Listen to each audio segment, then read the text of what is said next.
प्रणाम दर्शकों, मैं हूं ऐश्वर्या कपूर और आप देख रहे हैं मेरे साथ पूछता है भारत। और आखिरकार पूरा भारत ही नहीं लेकिन पूरा भारतीय उपमहाद्वीप पूछ रहा है आज कि आखिरकार हो क्या रहा है। दुनिया भर में त्राहिमाम मचा हुआ। दुनिया का एक लौता हिंदू राष्ट्र नेपाल, दुनिया का एक लौता हिंदू राष्ट्र नेपाल 2000 की सदी जब से शुरू हुई, 2001 जब वहां के तत्कालीन राजा वीरेंद्र और उनके पूरे परिवार को एक बहुत ही जिसे कहते हैं ब्लडी मैसेकर में मार दिया था। कहा जाता है कि कोई अंदर का व्यक्ति था, तब से लेके और 2025 आ गया, करीबन 2.5 दशक, ये 2.5 दशक 25 साल से नेपाल हर 2 साल में, हर 1.5 साल में, हर साल भर में आंदोलन आंदोलन आंदोलन, कभी कहीं आगजनी तो कभी कहीं, कभी काठमांडू में तो कभी पोखरा, कभी नेपाल के एक कोने में तो कभी नेपाल के दूसरे कोने में। और ये हमारे लिए चिंता करने की बात इसलिए है क्योंकि नेपाल दुनिया का एक लौता हिंदू राष्ट्र है, एक लौता। कई और धर्मों के कई और सैकड़ों देश हैं, लेकिन सनातन हिंदू का घोषित हिंदू राष्ट्र एक है और वो है नेपाल। और ये बात आज से नहीं, सदियों से लोगों की आंखों में खटकती है। चाइना तो वहां कब्जा करना चाहता है, अमेरिका तो वहां पे मेडल करता है। जब 2001 में नेपाल के पूर्व राजा वीरेंद्र और उनके परिवार का उन्हीं के घर में जो मैसेकर हुआ, जो गोलियों से भून दिया गया, उन्हीं की डाइनिंग टेबल पे राजमहल के अंदर बहुत सारी अटकलें लगाई गई, बहुत सारी बातें की गई कि ये कौन है, ये क्या उनके भाई का बेटा है, ये क्या उनका कोई अपना है या कोई विदेशी एजेंट। कईयों ने कहा चीनियों ने कराया है, कईयों ने कहा अमेरिकन ने कराया है, और कईयों ने यह भी कहा कि तत्कालीन भारत की सरकार ज्यादा मेडल कर रही है, नेपाल पे कब्जा सब करना चाहते हैं। क्यों? भारत को अगर कुछ हुआ है तो सिर्फ नुकसान हुआ है जब से राजा वीरेंद्र को और उनके परिवार को उन्हीं के राजमहल में मार दिया गया।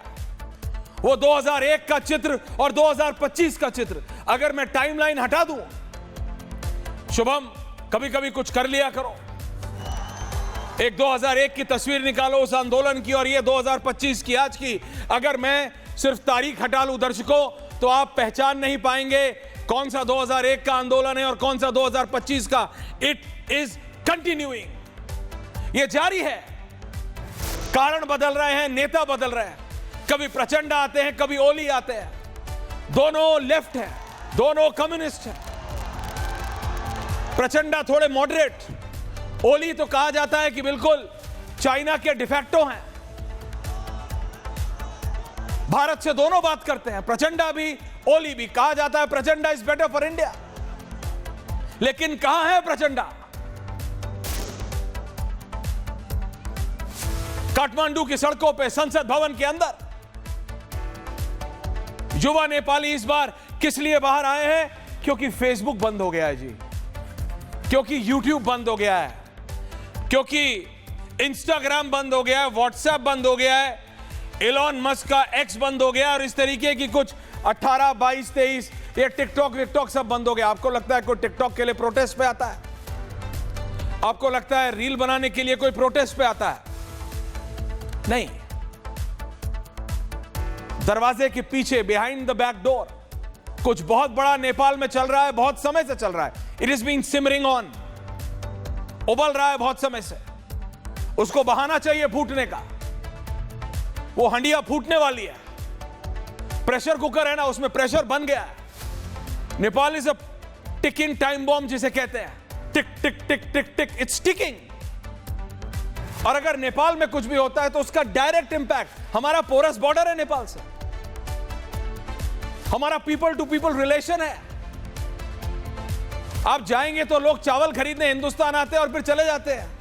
एक समय था जब इलेक्ट्रॉनिक्स खरीदने लोग, जो पैसे वाले लोग थे, वो कॉर्डलेस फोन जब बड़ी बात होती थी लेट 90s में और अर्ली 2000s में, अर्ली 90s ही बोलूंगा, तो उसके बाद तो मोबाइल फोन आ गया। नेपाल जाते थे,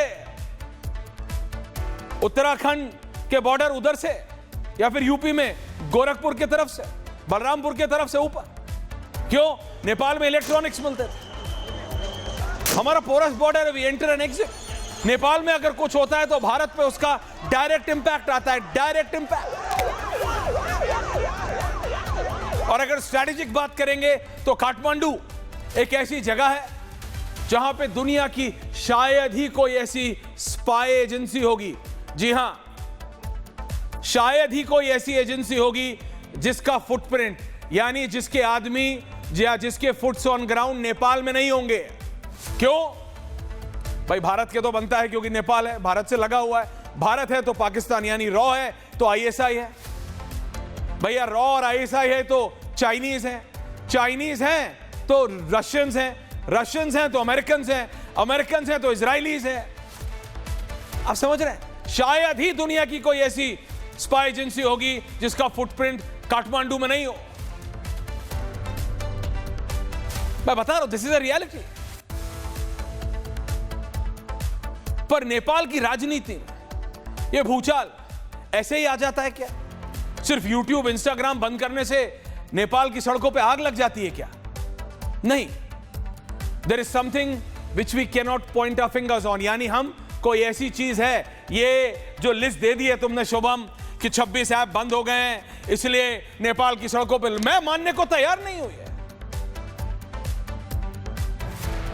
और ना आप मानिए दर्शकों कि Facebook, messenger, Instagram, YouTube, WhatsApp, x, LinkedIn, Snapchat, Reddit, Discord, Pinterest, पता नहीं इसमें तो आधे मैं जानता भी नहीं हूं, Signal, Threads, WeChat, Ora, Tumblr, Clubhouse, Mastodon, TikTok, WeTalk, Hamro Patro, soul, जालो, आईएमओ, लाइन, वीके, रंबल, इस सब बंद करने से किसी देश में प्रोटेस्ट नहीं होता। केपी ओली के खिलाफ है यह प्रोटेस्ट? चाइना का हाथ है या चाइना के तो खास है केपी? तो फिर आर अमेरिकन्स डूइंग इट? वहां पे एक धड़ा है जो कह रहा है भारत ओली जी के साथ नहीं है, भारत प्रचंडा चाहता है। क्या भारत करा रहा है? क्या अमेरिकन्स करा रहे हैं चाइना को डिस्टेबल करने के लिए? चाइना और इंडिया दोनों को तंग करने के लिए उनके लिए बाएं हाथ का काम है। जब बांग्लादेश में शेख हसीना को उन्हीं के घर से सुबह 8 बजे चॉपर में उड़वा सकते हैं अमेरिकन, तो नेपाल तो उनके लिए बाएं हाथ का खेल है। Like on a snap of their finger कर सकते हैं वो, और इसके मास्टर है, इसीलिए तो अमेरिकन डीप स्टेट है जो है। पर क्या ये अमेरिकन का हाथ है? क्या इससे भारत को परेशान होना चाहिए? क्या इसका असर भारत पे पड़ेगा या इसका कोई असर भारत पे नहीं पड़ेगा? इसी पे है आज पूछता भारत, क्योंकि समझना पड़ेगा जब ये हो रहा है, एक तरफ नेपाल में हो रहा है, वहां दूसरी तरफ ब्रिक्स की इमरजेंसी प्रेस कॉन्फ्रेंस बुला ली, मीटिंग बुला ली है।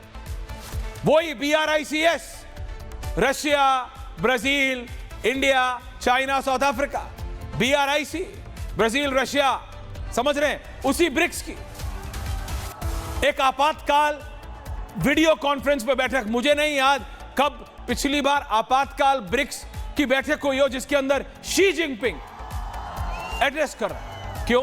क्योंकि जो ट्रंप टैरिफ लगा रहा है, दुनिया अनसर्टेनिटी की जगह, मतलब there is so much uncertainty, uncertainty यानी पता नहीं क्या होगा।